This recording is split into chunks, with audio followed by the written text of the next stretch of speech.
Welcome back to Celebrity Radio. It's Alex Belfield talking to an old friend and one of my favourite people, Matt Goss. How are you? Good to see you, mate, I tell you. We have never been in this room before. Here we are at One Oak here at the Mirage, and what a beautiful room. It's sensational. Yeah, I think it's the most glamorous showroom in Vegas now. It's just, everything about it is just opulent and just it's really beautiful. Once we start putting our sound into there and I do my thing with the audience, it's just a very magical night, you know. So for me, it's I'm very, very proud to be at the Mirage. What's interesting about you is that you have this class about you, which is obvious, but then you add in your talent and you add in what you do with the connection with the audience. It's interesting how quickly you build that rapport. How have you managed to achieve that? You know, I've come to realize if you undress your soul in front of an audience, they do the same. If you don't, then they don't. It's as simple as that. It's the truth. You know, I'm an old man. You know, I feel like a young man, and I still got young women, but but I feel like you know, I think that this I've learned. If I haven't learned that by now, then I shouldn't be doing what I'm doing. I feel like, you know, you just have to tell the truth. And I think, and when you tell the truth, the people respond to that. And if I'm having a crappy day and I'm pissed off, I'll be pissed off on stage, but not to them, but I'll use the energy, you know. So, and if you're sad, whatever you're feeling, you've got to go on stage in that mindset and go, all right. And then that's why I personally call it Dr. Show. So the show really heals, and it heals me, and my sole mission is to make sure that the audience, you know, leave not thinking about their bills and their worries, and then when they feel a connection, we feel a connection to each other, which is, you know, almost 10 years later in this town, it looks like we're doing something right. The atmosphere you create in a room is so brilliant. Is that down to you, the music, the lighting, the room? It's down to me now. It's a team. That's my lovely Dirty Virgins over there. I can actually see in the I'm lucky enough to actually be in my part of the dressing room, but it also is next to the dancers, the Dirty Virgins, and they are a problem for me every night because, as you can see, they're rather beautiful. And well, I'm more lucky because I can look at them and you think I'm looking at you, so this is marvellous. Yeah, I thought you were undressing me with your eyes, but you're not. I now realise what you're doing. This is the best dressing room in the world. There are no walls. The best dressing room in the world. You just named it. There you go. Matt Goss has the best dressing room in the world. Do you still love it as much as you ever did walking out in front of that pin focus and then it's the Matt Goss show and you're able to shine? It's a weird perspective for me. That's not the viewpoint I have on it, but I do enjoy knowing what I can do to an audience if they let me, you know. Sometimes in Britain it's frustrating because it's you know, that we're not meant to, you know, just let ourselves go straight away. But I've been very lucky of late. Of the shows in the UK have been, you know, matching the shows here. Ironically, they're matching the shows in America. But the O2s, the 2 nights at the O2 was just incredible. One of my favorite shows, period, is the Palladium show a while back, and I'm looking forward to play the Palladium again. I can't wait to do the Proms in Hyde Park. I mean, you know, watching the wedding and all that, it's made me so homesick. My God. Really has. You're one of the coolest guys I've ever met. I wonder whether even you get nervous when you walk out in front of 100,000 people. You know, I get more nervous when there's less people. I don't get nervous, I get excited. I get excited because I know, you know, I just know what I can do if you let me. So my arrangements of the music that I do, you know, I'll spend weeks and weeks on certain arrangements. The swing ska version of Hotel California is still one of my favorite arrangements, and just, you know, I don't get nervous. I just want to get on with it and just get on the pitch and do what I do. You know, it's just, you know. Are there moments in your career, obviously Wembley being one, and then the Palladium being another, and you're coming back this year, which is so thrilling. I mean, to walk into that dressing room one where Judy Garland sat, but to know you're going to be live to probably 10 million people as well as the 100,000 in front of you, it's got to be exciting. Yeah, I mean, I never think about the numbers. I genuinely say this to every audience. A room is a room to me. I consider Hyde Park a room. There's no different to the you know, a few hundred people out there tonight. There's a room is a room. Every audience deserves the same respect, and sometimes a smaller room has people in it that can make you more nervous. But you know, I've sung for the Queen, and I'm such a royalist, as you know. And did you love today? I just, you know, I think one of the coolest things in the world is romance. I think any fella, listen, I'm one of the lads, I'm a tough guy, I don't really, I know how I live my life, and, you know, it made me realize one thing, that I am a hopeless romantic, but today I became so unashamedly carefree about how I truly love romance and how I want that in my life, and how it's somewhat eluded me in some ways, and I think that comes from circumstances in my life, from the loss of my sister to the loss of my mother, and trying to keep the family together, our family together, and then the slowly dismantling of our family, and it's just been a bit of a tumultuous ride. And I think this year I'm gonna hopefully, if the dear Lord allows this, to focus on what I want, and I would love to find the love of my life and get married, and it's time, and it's been time for a long time, and I don't know why it's been so elusive in my life, because I'm not, I don't want to look for it, but I'm so ready for it,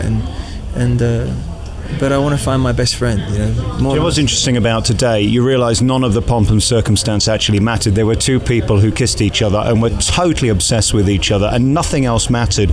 And I guess we're all striving for that. What I wonder about you is, you're so handsome and you're so popular and you're so successful. How have you not found it? What chance does it leave a guy like me? First of all, you and I both know you do very well for yourself. But because I've seen some of the women he turns up with, and they're pretty beautiful. In fact, so beautiful that sometimes I have to just look at him, which is unfortunate, really, for me. But no, I think that people assume a lot. I think that we've all got our insecurities. I'm one of the most confident men you'll meet, but physically I'm not, and we've all got our insecurities. And we've talked about this before. You know that's ridiculous, right? We haven't got time to go into it now, but you know it's ludicrous sat here looking at you. No, I have no idea. Genuinely, you know me, and I'm not just saying it. I'm not. I think the thing is, my mum taught me about humility, and I think that no matter how you look, it doesn't give you the right to treat somebody in an ill-mannered way. And I think that you have to treat people with respect. I've gone on a few dates recently, and somebody's, people can be very, very cutting, and I think words matter, and I think that sometimes women are becoming the men they want to be, and what happens with that is when women are losing the power of femininity. And I think what I saw in Meghan today is the power of femininity, and I can see why Harry is in love with her, and he's a strong man, but he is also sensitive and caring and very, very confident with himself, but you can see he has his moments, but he carries himself with such grace as a fella, and so does she. It's a very graceful, beautiful thing to watch for me. So I think that words matter, and I think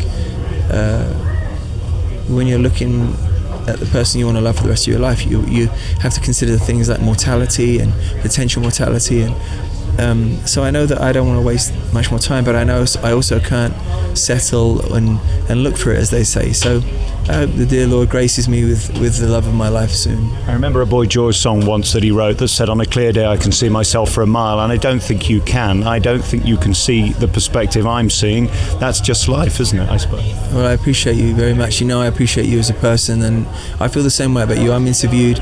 I did 28 interviews today, and at the Billboard Awards media room, and I've got a new record coming out, and I can actually say it's called Red Flares, and I'm extremely, extremely proud of it. I've worked very, very hard. I've got the best team of my life around me, but I feel perspective is everything, and your words, like they often do, they will resonate with me and keep me company for a while, but that doesn't change my perspective of myself. So all I can do really is try and make my mum proud. As an entertainer, that's what I want to do. I want to make sure that they don't have a worry in the world, but I'll also go home alone.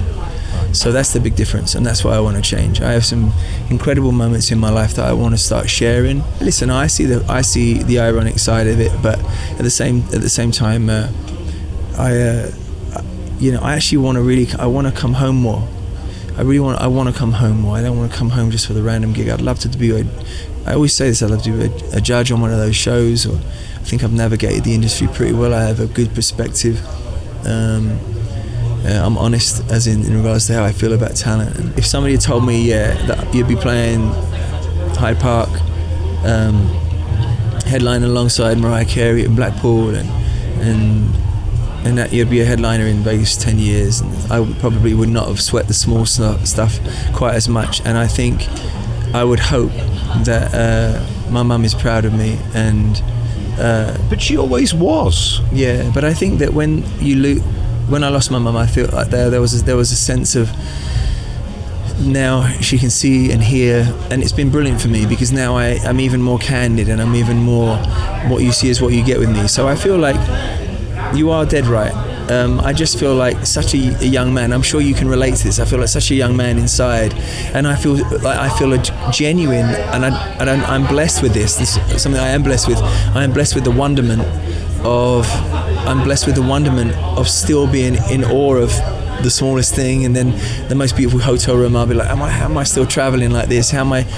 People will come up to me in the UK and go, Matt, or even meet and greets. I wanted to meet you for 26 years. It's always 26. I don't know why, but so I always wonder why that was me.